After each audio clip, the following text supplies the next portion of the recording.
Donc, on va passer la dernière présentation après-midi. Sandrine Knopf, qui vient de Strasbourg. Sandrine Knopf, c'est un sociologue, ingénieur de la recherche, adhère au laboratoire sport et sciences sociales de l'Université de Strasbourg. D'abord, avant de démarrer, je voulais faire un petit point de précision quant à mon intervention aujourd'hui et au contenu de ma présentation. Mon propos s'appuiera principalement sur une recherche postdoctorale menée en 2005-2007. Donc, même si j'ai actualisé quelques données depuis cette période, mes recherches actuelles ne portent plus précisément sur ces thématiques, mais s'intéressent plutôt aux logiques sociales d'engagement dans des activités de sport-santé, dont il a été juste question tout à l'heure. Si j'ai tout de même proposé une communication pour ce workshop, c'est dans le but de rencontrer d'autres chercheurs en SHS intéressés par des problématiques en lien avec le cancer pour envisager à l'avenir, je l'espère, des collaborations pour de nouvelles recherches. Donc, je remercie vivement les organisateurs d'avoir accepté ma proposition de communication et de me donner ainsi l'occasion de vous rencontrer, même virtuellement, toutes et tous. Alors, mon intervention est structurée de la manière suivante. En introduction, je rappellerai les évolutions récentes du monde associatif dans le domaine de la santé et je reviendrai sur quelques jalons historiques pour ouvrir ensuite sur l'exemple de la lutte contre le cancer. Je présenterai alors un état des lieux de la genèse et du développement de l'espace associatif cancer en France, pour ensuite détailler plus spécifiquement l'engagement associatif des patients.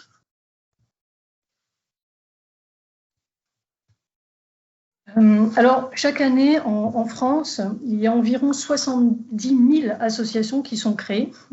La santé représente environ 4,5% de ces associations, ce qui correspond à un peu plus de 3 000 associations.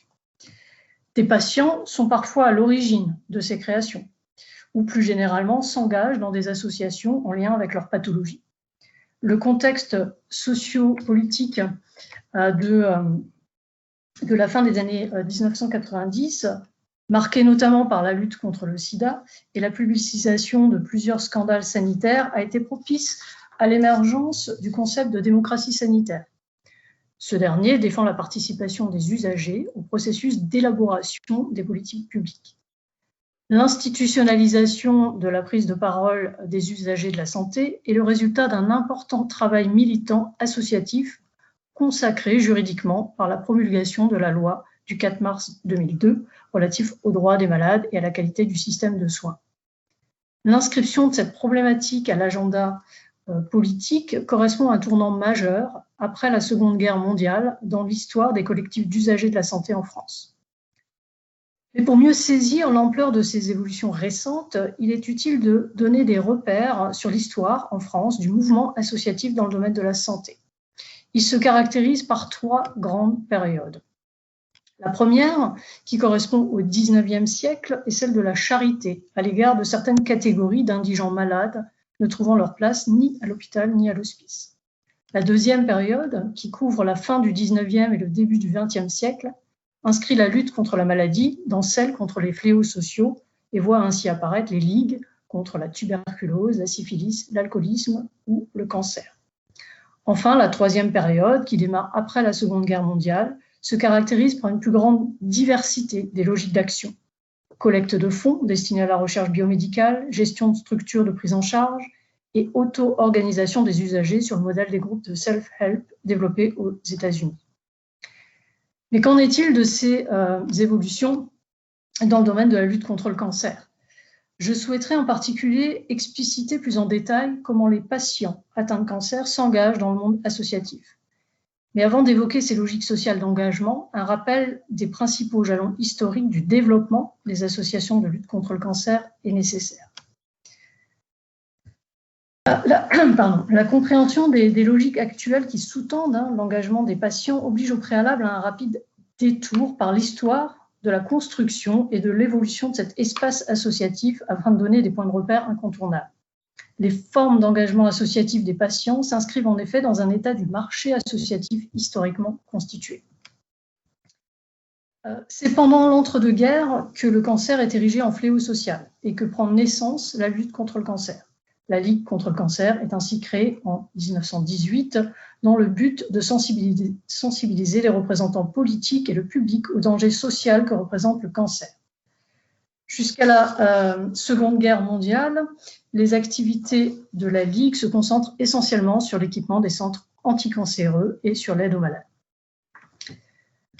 Par la suite, va être créée l'ARC en 1958 et elle va connaître, cette association, donc l'Association pour la recherche sur le cancer, un important développement et elle va progressivement même devenir l'association dominante du mouvement associatif de lutte contre le cancer en France, donc d'un point de vue financier et symbolique. D'autres associations vont naître à partir des années, enfin, de la fin des années 50 au milieu des années 70, des associations créées par des patients eux-mêmes, dont les premières vont être celles des patients laryngectomisés, puis des patientes atteintes de cancer du sein avec Vivre comme avant, et aussi des patients stomisés. Le milieu des années 90 est ébranlé par le scandale de l'ARC qui montre un certain nombre de malversations et qui va permettre à la Ligue de retrouver sa position dominante dans le mouvement associatif de lutte contre le cancer. Dans les années 90 se créent aussi des associations qui se positionnent clairement du côté d'un activisme politique. On retrouve par exemple Europadonna Forum France dans le cancer du sein ou Jeunes Solidarité Cancer. Ces associations cherchent à défendre les intérêts de leurs adhérents en militant notamment pour une prévention précoce, un dépistage organisé, un accès aux meilleurs traitements, autant de revendications qui rappellent l'activisme thérapeutique mis en avant par les associations de lutte contre le sida. Donc la présentation rapide de ces quelques éléments permet de comprendre les grandes lignes d'une offre associative historiquement constituée. La Ligue y occupe une position largement dominante, tant en termes financiers que de notoriété. Cette domination tient également à sa présence sur l'ensemble du territoire français grâce à un maillage associatif très dense de comités départementaux et à son positionnement sectoriel large sur les trois aspects que sont la recherche, la prévention et l'aide aux malades.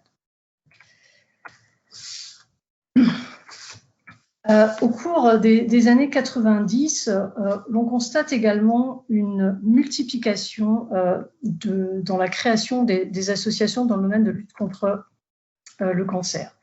En moyenne, il y a environ 135 associations créées chaque année dans cette orientation. Depuis le milieu des années 90, la tendance est même à l'augmentation, vous le voyez sur le graphique, progressive du nombre annuel d'associations créées. Au-delà de cet état des lieux, on peut également saisir des dynamiques de création qui sont à l'œuvre dans le domaine de la lutte contre le cancer, déjà des dynamiques territoriales. On se rend compte, par le recensement que j'ai effectué, que les dynamiques territoriales semblent reproduire celles de l'ensemble des créations d'associations, tous domaines confondus, et ne pas refléter, par exemple, les disparités épidémiologiques régionales en matière d'incidence et de mortalité par cancer. Les logiques de création ne seraient peut-être pas tant liées à une incidence élevée des cas de cancer dans la région qu'à une forte culture associative ancrée localement. Parfois, le secteur associatif semble compenser un faible nombre d'établissements hospitaliers orientés en cancérologie, ou l'absence d'un centre de lutte contre le cancer. C'est le cas, par exemple, pour la région Centre. À l'inverse, pour la région Île-de-France, on peut faire l'hypothèse que le nombre plus élevé d'établissements encourage les initiatives associatives. Concernant les activités développées par ces associations, les domaines de la prévention, de la formation et de l'information représentent près de 30% des champs d'intervention déclarés lors des créations d'associations.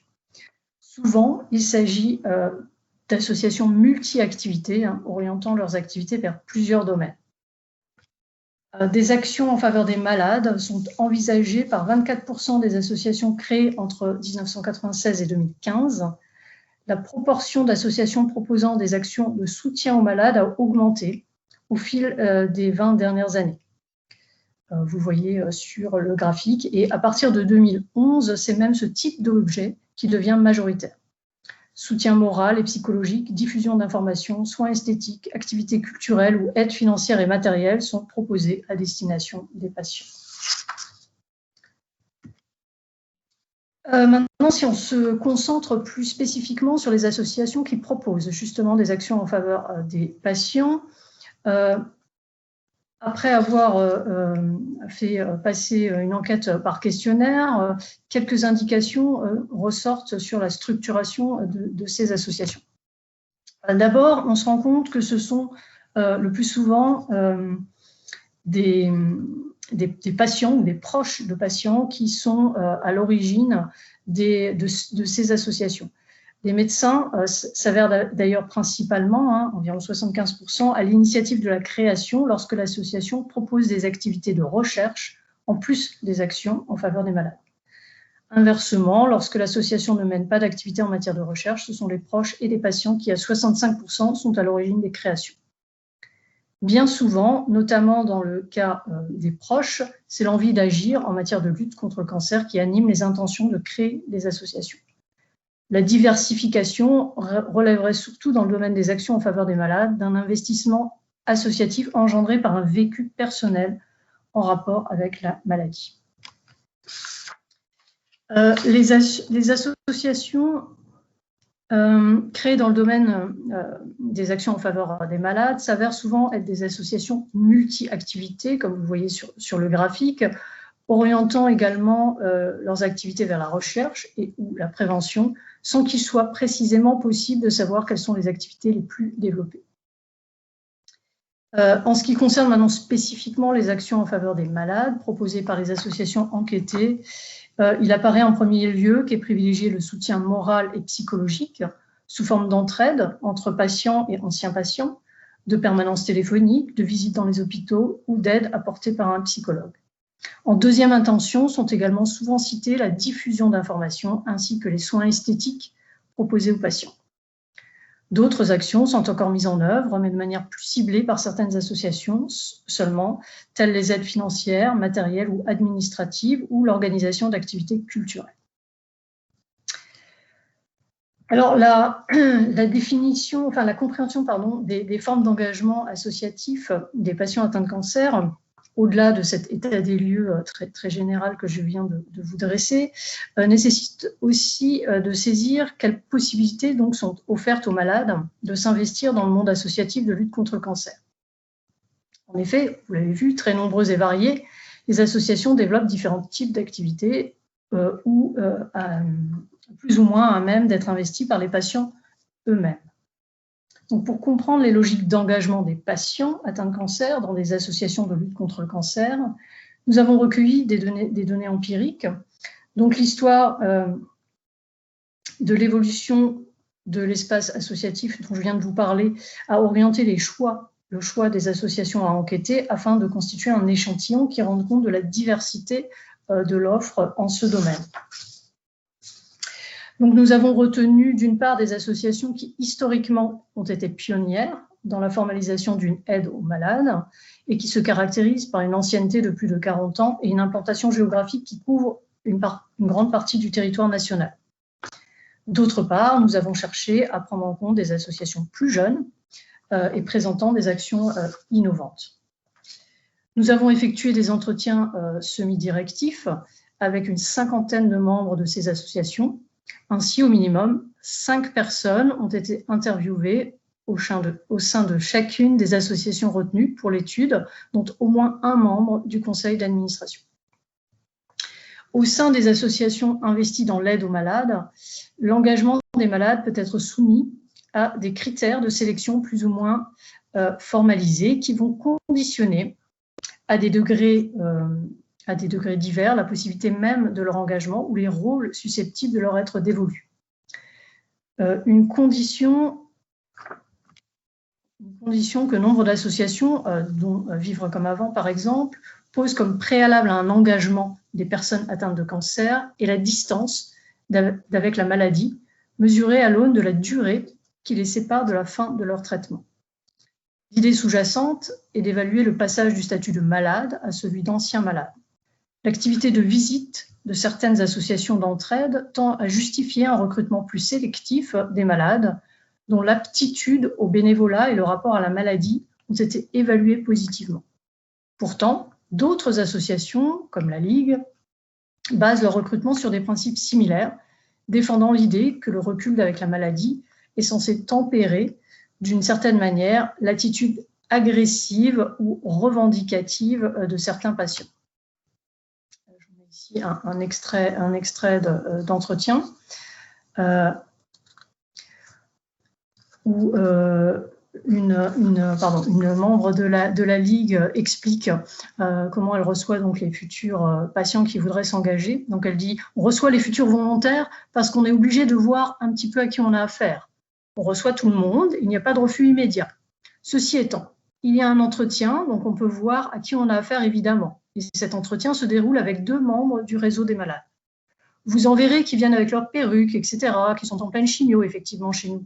Simplement, c'est aussi un problème, parce que le malade est trop près, et dans sa maladie. Donc, quelque part, il est souvent révolté, il accepte mal d'attendre. Il manque de patience, le malade, qui est en chimio. Il voudrait que les choses aillent très vite, que ça bouge tout de suite. Il est très revendicatif. Mais on arrive à les tempérer. Et s'ils sont vraiment trop dans leur maladie, on leur dit d'attendre un peu.